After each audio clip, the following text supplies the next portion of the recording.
the art of storytelling. It's something that we're taught from a very early age. You remember show and tell. It's the personal stories of people told through objects. It was great fun then. I suspect it's just as much fun now, but we will see. So, to begin, we start with Ross Urken. He is a business writer and editor. When I first met him, he handed me his business card and it said, Ross Kenneth Urken, Bellatrist. Need I say any more? So the object which I'll reveal at the end is below the podium. So I'll let you use your imagination just a little bit through the story, and then I'll have the big reveal. I grew up in New Jersey and would spend a lot of time at my grandparents' place in Englishtown, which is about 45 minutes from the shore. My grandfather, a bit of a character, Sinatra listening, Marlboro Red smoking gentleman, ran a tomato business. He started on a roadside stand, built up to the Freehold flea market, and ended up making a small tomato enterprise with land in Florida. His house, of course, was decorated with tomato regalia. Up the wazoo. He had knobs with little tomatoes on them. He had shower curtains, tomatoes. It was like one of those houses in Maine with lobsters, but gone garden state.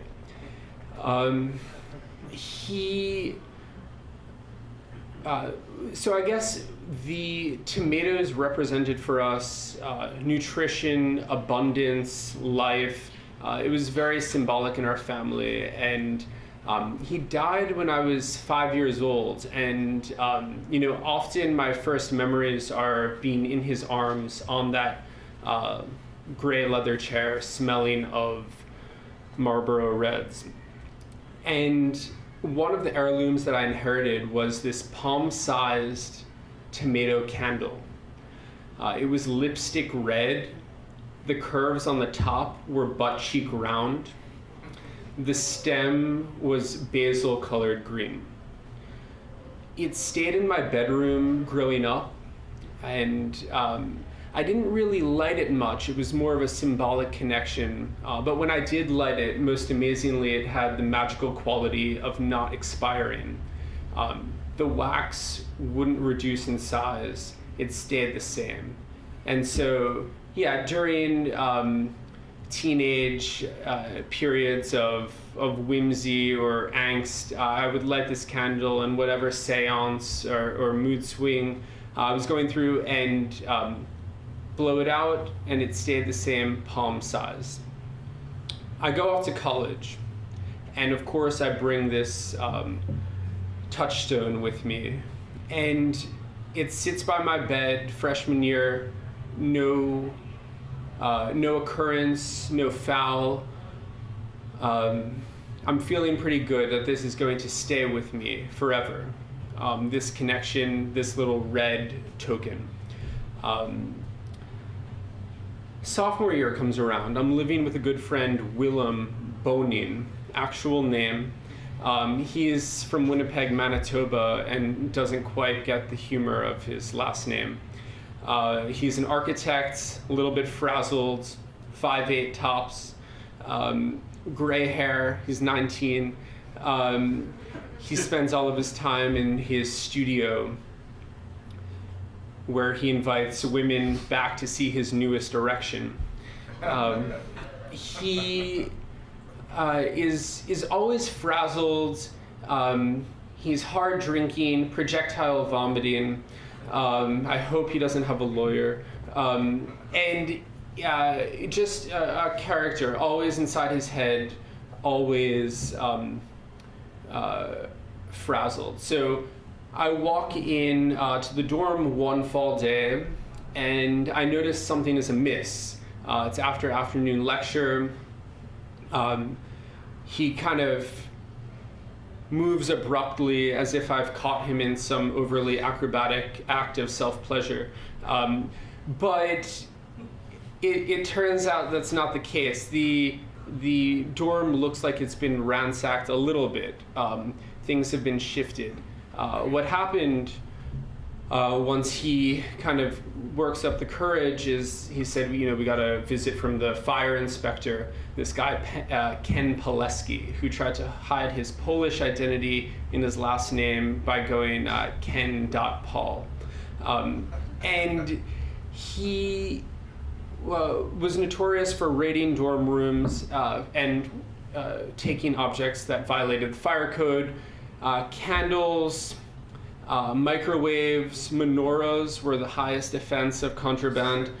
So, as it turns out, Ken Pileski, Willem told me, had found my grandfather's vermilion palm-sized tomato candle and took it. And I was not going to take that offense. I wasn't lighting it. I was just having this connection to my childhood, as I wrote in an email to him, in which I insisted that this was just a wax model of a tomato, no matter the wick.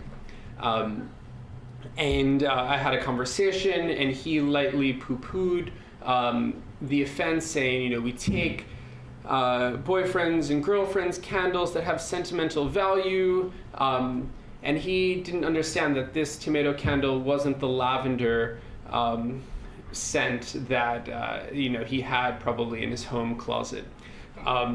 Anyway, years pass. I've forgotten about the candle. I've decided to let it go. These objects that we once possessed are still with us. We're able to remember them, reincarnate them in our memories. But it still never sat well with me. It wasn't the same having this stripped from me. 10 years later, almost, I got married, and Willem was a groomsman in my wedding. Still disheveled, still shuffling around in his thoughts, more gray hair, lost the Winnipeg accent. And he was in charge of providing all the groomsmen with whiskey shooters before the ceremony. Willem is also the type, I forgot to mention, who forgets his wallet when you go out to dinner. He has to use the bathroom when the check arrives, and he's has many redeeming qualities. Generosity is not often his prime strong point. So, Willem comes to my bachelor party in Amagansett, doesn't bring a gift. Willem comes to the wedding, no gift, and my wife expects it, but doesn't forgive it. So she holds this grudge, the way that I hold a grudge against Ken Pileski. Lo and behold, a year later, almost a year after my wedding, Willem and I meet in New York. He's rarely here. He's working in Caracas or Rotterdam or Hong Kong or Moscow as an architect and acoustician. I had to have him tell me what that was. And he has a Bloomingdale's bag, and I'm thinking, Willem's really made it. He's this fancy architect. He's finally brought the big gift. And then he pulls out this, and it's an exact replica. He has a photographic memory of my grandfather's candle that he molded from clay, took several drafts, melted down wax infused with cayenne pepper, had a little bit of basil to infuse the stem, and rigged it with a wick. So I brought it home to my wife, and I said, Willem finally gave us a gift, a wedding gift, and she said, this wax candle, to be expected. And so I had to tell her this story about how objects are these molecules that are disparate and they seem not to matter, but it's the attachment of home and of their ability to bring us back to our grandparents' arms or equivalent that provides the true warmth. So, thank you.